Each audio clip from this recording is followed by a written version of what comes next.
हाँ देखिए, हम लोग ग्रेविटेशन शुरू कर रहे हैं, ठीक है।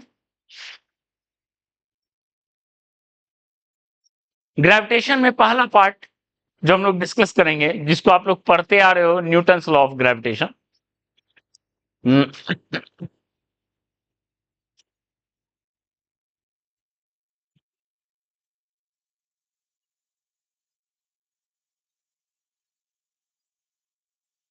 आर डिस्टेंस पे है, ठीक है।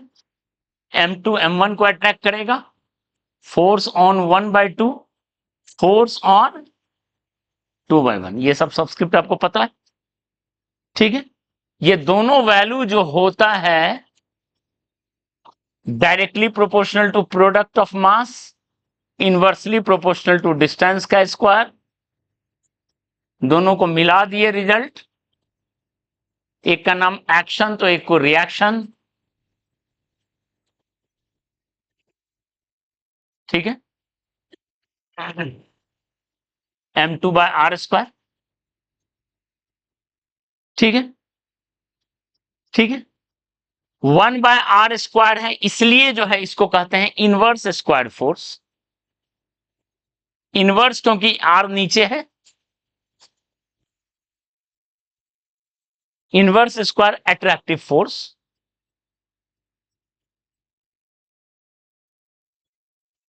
ओके। यानी दो के बीच का फोर्स का ये कहानी है, ये आप जान रहे हो।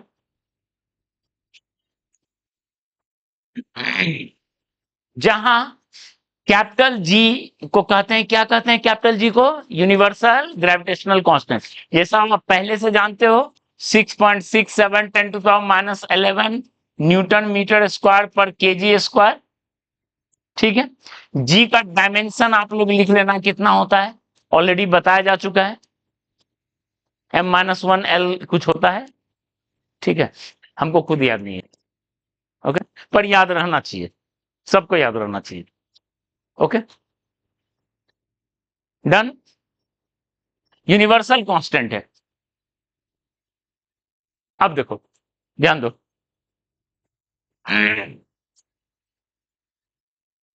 M1 M2 दो मास है, ठीक है।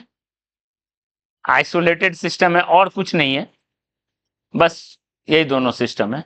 इसको ये अट्रैक्ट कर रहा है, इसको ये अट्रैक्ट कर रहा है, इसका एक्सेलेरेशन A1, इसका एक्सेलेरेशन A2, ठीक है। ये चल के यहां पहुंचा, ये चल के यहां पहुंचा M2, एक का स्पीड है V1, एक का स्पीड V2, एक डिस्टेंस चला है R1, एक डिस्टेंस चला है R2, both masses are released from rest,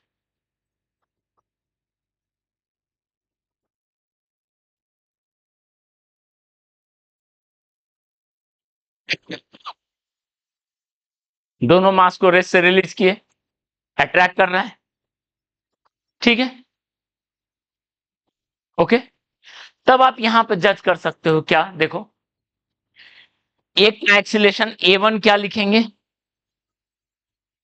force by mass, force by mass acceleration, तो ये हो जाएगा Gm2/r², क्योंकि M1 से डिवाइड हो गया ये।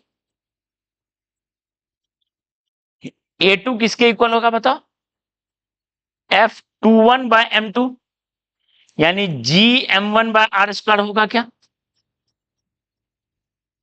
इसमें M2 से डिवाइड कर देंगे, फोर्स तो सेम ही है, इसमें M1 से डिवाइड कर देंगे, यानी यहां क्या रिजल्ट मिला? A1/A2 इक्वल्स M2/M1, एक्सेलेरेशन का ये रेशियो है, ठीक है। यानी M1 into A1 equal to M2 into A2, M1 into A1 equal to M2 into A2, ये रिजल्ट मिला, ठीक है। साथ ही साथ ये तो फोर्स से मिला, एक और रिजल्ट होगा M1 V1 equal to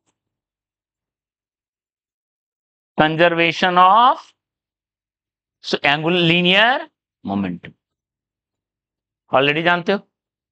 attract हो रहा है isolated system, net momentum zero, m1 v1 m2 v2, ठीक है।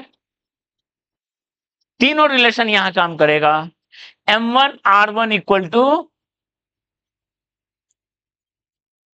क्योंकि सेंटर ऑफ मास जो है रेस्ट पे, सेंटर ऑफ मास अपनी जगह रुका हुआ है, तो जब सेंटर ऑफ मास अपनी जगह रुका रहता है, दो मास मूव कर रहा है, तो m1 into d one equal to m2 into डी2।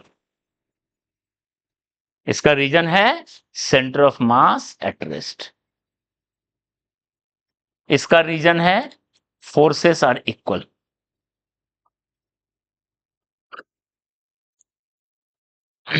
तीनों लग रहा है, क्लियर है, क्लियर है, ओके।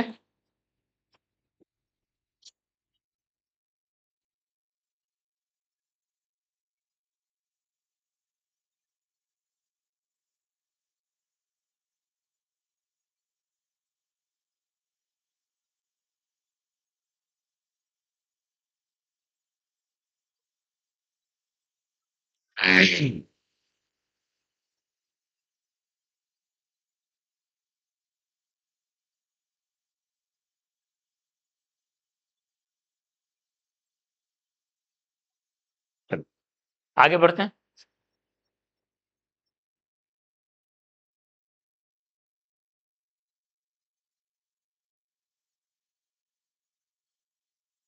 ग्रेविटेशनल फोर्स देखें, अब देखते हैं ग्रेविटेशनल पोटेंशियल एनर्जी। दो मास अगर आर डिस्टेंस पे हो, इसका पोटेंशियल एनर्जी लिखते हैं कितना, पहले वो बताते हैं, फिर उसको डिराइव कर लेंगे, ठीक है। Minus GM1M2 by R, potential energy का एक्सप्रेशन होता है माइनस GM1M2 बाय आर, ठीक है, ओके। ये होता है पोटेंशियल एनर्जी का एक्सप्रेशन।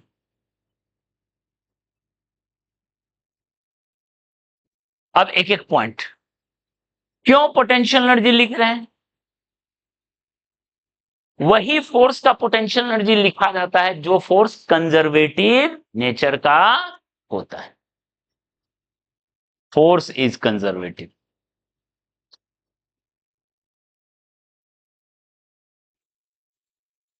ग्रेविटेशनल फोर्स क्या है? कंजर्वेटिव नेचर का है, इसलिए वो क्या है, पोटेंशियल एनर्जी एक फॉर्म में लिखते हैं, ठीक है। मतलब अगर आपको फोर्स चाहिए तो पोटेंशियल एनर्जी को आप डिफरेंशिएट करो, देखो फोर्स मिल जाएगा, ठीक है। इसको आप डिफरेंशिएट करो ना, GM1M2 तो आ गया कांस्टेंट, 1/r का डिफरेंशिएशन 1/r स्क्वायर, 1/r का डिफरेंशिएशन 1/r स्क्वायर, ठीक है।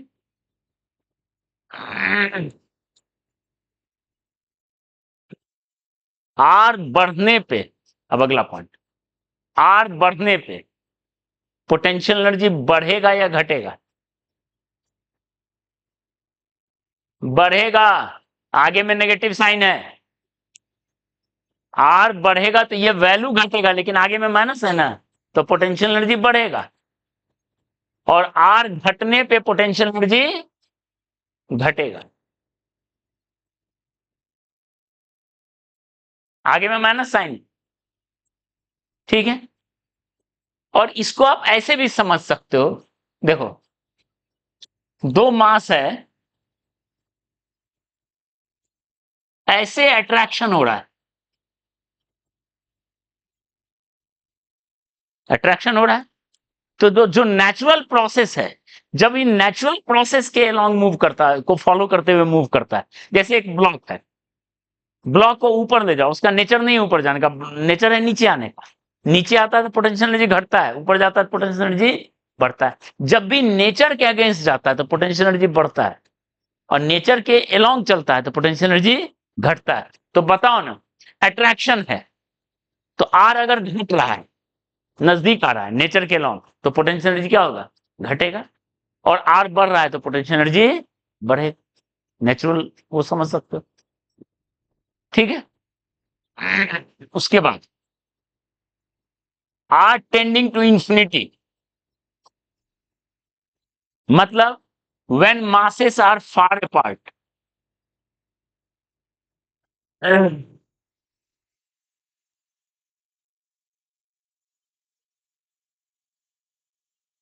potential, there is no interaction,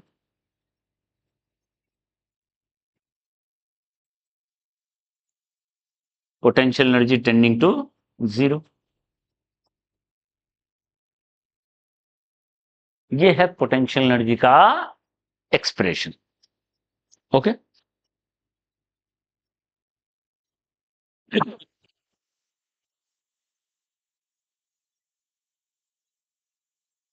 clear है पोटेंशियल एनर्जी का एक्सप्रेशन, ओके। डेरिवेशन बहुत आसान है पोटेंशियल एनर्जी के लिए, ध्यान दो। यू किसी आर पे चाहिए, माइनस यू इंफिनिटी पे,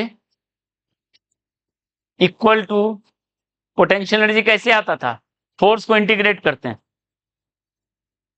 इंफिनिटी से आर लोकेशन तक है, इनिशियल इंफिनिटी पे था, कोई पोटेंशियल एनर्जी नहीं था, दैट इज वैल्यू 0, ठीक है, ओके। आर पे आया, क्या है पोटेंशियल एनर्जी, तो माइनस इंटीग्रेट करते हैं इनिशियल से फाइनल वैल्यू करते हैं, और फोर्स का इंटीग्रेशन, फोर्स का इंटीग्रेशन, माइनस इंफिनिटी से आर, फोर्स का वैल्यू, तो फोर्स का वैल्यू तो G M M M one M two by R square है ना, लेकिन माइनस साइन के साथ पुट करेंगे, उसका वजह यह है क्योंकि आपको कंपोनेंट पुट करना होता है, वैल मैग्नीट्यूड नहीं।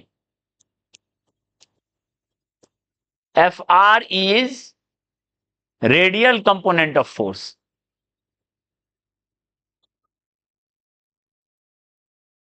और that is equal to minus G M one M two by R square, because it is attractive in nature. Attractive force होगा, सेंटर की तरफ होगा, तो उसका रेडियल कंपोनेंट नेगेटिव होता है, ठीक है। अवे होगा तो पॉजिटिव होगा, तो माइनस लगा पुट करना पड़ेगा, ओके। जब इसको आप इंटीग्रेट करोगे, 1/r स्क्वायर का इंटीग्रेशन होता है 1/r, और उसको इंटीग्रेट करोगे सॉल्व करके, यू आर का वो वैल्यू मिल जाएगा आपको, you will get the value. आप इसको घर पे ट्राई कर सकते हो, क्लियर है, क्लियर है इतना, ठीक है। तो 2 पॉइंट मास का ये कहानी था, ओके।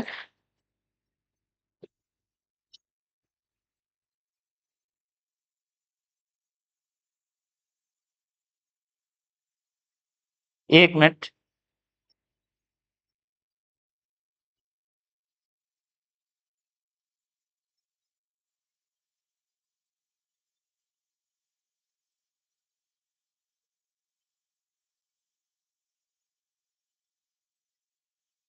क्या बोलो, रेडी कंपोनेंट जैसे एक्स कंपोनेंट, मान लो ओरिजिन है, ये एक्स एक्सिस पे देख रहे हैं, अगर ओरिजिन की तरफ है कोई कंपोनेंट, तो उसका एक्स कंपोनेंट क्या होगा, नेगेटिव, ओरिजिन से दूर है तो प्लस, तो वो ये सेंटर की तरफ है, तो वो कम अट्रैक्टिव फोर्स है ना, M1 यहां है, M2 यहां है, या M2 यहां है, ऐसा फोर्स है ना, ऐसा तो फोर्स नहीं है, ऐसा होता तब प्लस लिखते, ऐसा मतलब होगा माइनस, वो कंपोनेंट, इसलिए वहां माइनस डालेंगे, ठीक है।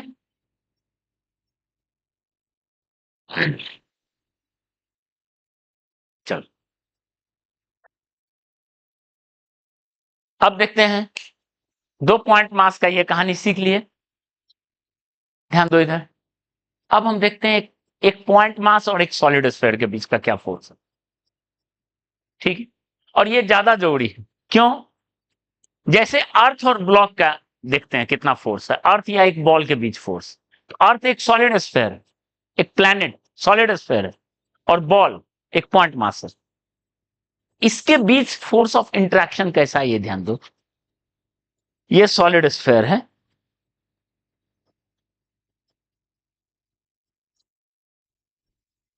ठीक है, इसका मास m, रेडियस r, डेंसिटी क्या होगा, मास बाय वॉल्यूम। तो कई बार डेंसिटी देता है, ठीक, ठीक है। अभी डेंसिटी हर जगह सेम है, तो हम लिख रहे हैं यूनिफॉर्म सॉलिड स्फीयर, हर जगह डेंसिटी सेम है, ठीक है। यह रेडियस का ध्यान दो। अगर कोई मास यहां से सेंटर से r distance, r is distance from centre, यहां पे r is distance from centre, यहां पर, ठीक है। तब जो फोर्स है, ठीक है, आउटसाइड, ठीक है, तो F आउटसाइड जो लिख रहे हैं, बिल्कुल वही फॉर्मूला लिख रहे हैं, G M M by R square, ठीक है। मतलब solid sphere acts as point mass, acts as, वो पॉइंट मास की तरह काम कर रहा है बाहर के लिए, ठीक है। Potential energy minus G M M by R, बिल्कुल वही, मतलब वो एम को मान लो यहां पे है, उसे काम कर रहा है बाहर के लिए, क्लियर है, ओके।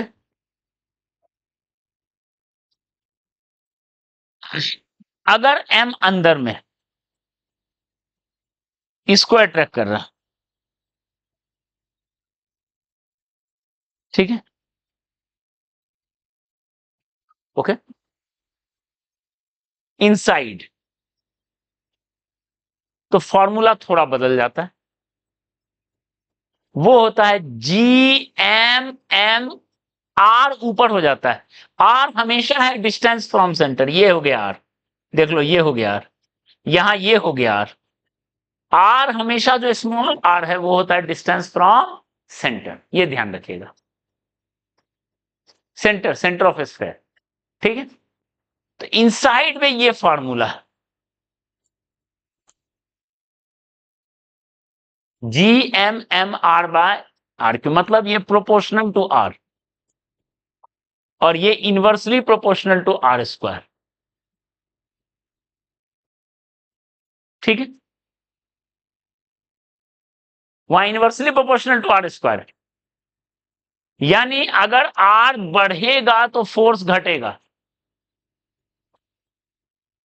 क्लियर है, और यहां पे आर बढ़ेगा तो फोर्स बढ़ेगा, डायरेक्टली प्रोपोर्शनल।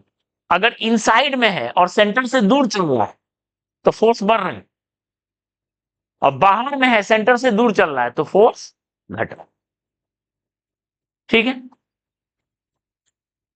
सेंटर पे रखा हुआ है तो फोर्स क्या होगा, जीरो, क्योंकि आर का वैल्यू क्या हो गया, ठीक है। यानी देखो, यहां पे कोई मास है तो फोर्स है जीरो, जैसे चल रहा है आर बढ़ रहा है, फोर्स बढ़ता चल रहा है, बढ़ते बढ़ते यहां पे मैक्सिमम होगा, क्योंकि अब क्या होगा, घटेगा, बाहर में घटना है, कोई चीज बढ़ते बढ़ते मैक्सिमम फिर घटा, क्लियर है, ओके। ये है कहानी, यानी एफ एट सरफेस, ठीक है, जो कि मैक्स फोर्स है, ठीक है। सरफेस पे अगर कोई ब्लॉक है तो वो मैक्स फोर्स है, वो किसके इक्वल है, देखो क्या होगा, वो होगा आर का वैल्यू क्या हो जाएगा, आर का वैल्यू आर के बराबर पुट कर दो, आर का वैल्यू किसके बराबर, रेडियस के बराबर पुट कर दो, चाहे इसमें पुट करो चाहे इसमें पुट करो, G M M by R square, surface पे जो होगा G M M by R square होगा, ठीक है, सरफेस पे इतना होगा जो कि मैक्सिमम फोर्स है, और पोटेंशियल एनर्जी होगा -Gmm/r सरफेस। ठीक है,